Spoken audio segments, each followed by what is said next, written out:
बादशाह का अनोखा वाक़या। एक वक्त था जब मुल्क के बादशाह के अंदर इबादत, परहेज़गारी और दीनी समझ-बूझ कूट-कूट कर भरी हुई थी। आज के इस गए गुज़रे दौर में आदमी इन वाक़यात को सुने तो अक्ल दंग रह जाती है। जब हज़रत ख्वाजा कुतुबुद्दीन बख्तियार काकी रहमतुल्लाह अलैह की वफ़ात हुई तो कहराम मच गया। जनाज़ा तैयार हुआ, एक बड़े मैदान में लाया गया। बेपनाह लोग नमाजी जनाजा पढ़ने के लिए आए हुए थे। इंसानों का एक समुंदर था और हद्दे निगाह तक नज़र आता था। जब नमाजी जनाजा पढ़ने का वक्त आया, एक आदमी आगे बढ़ा और कहने लगा, मैं ख्वाजा कुतुबुद्दीन बख्तियार काकी रहमतुल्लाह अलैह का वकील हूँ। हज़रत ने एक वसीयत की थी कि मैं इस मजमे तक वो वसीयत पहुँचाना चाहता हूँ।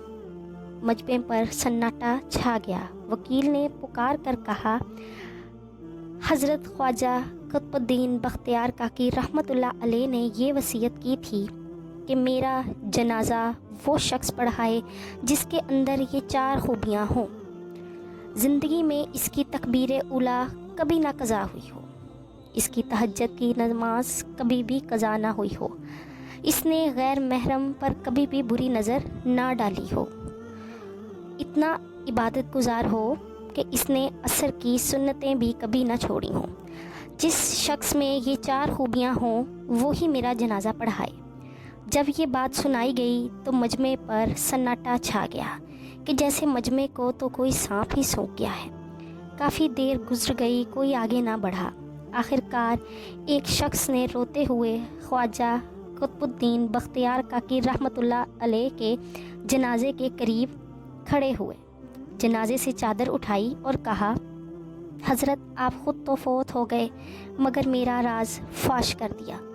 इसके बाद भरे मजमे के सामने उस शख्स ने ये कसम उठाई कि मेरे अंदर ये 4 खूबियाँ मौजूद हैं। ये शख्स वक्त का बादशाह शम्सुद्दीन अल्तमश था। प्यारे दोस्तों, ऐसी मज़ीद कहानियाँ सुनने के लिए मेरा चैनल सब्सक्राइब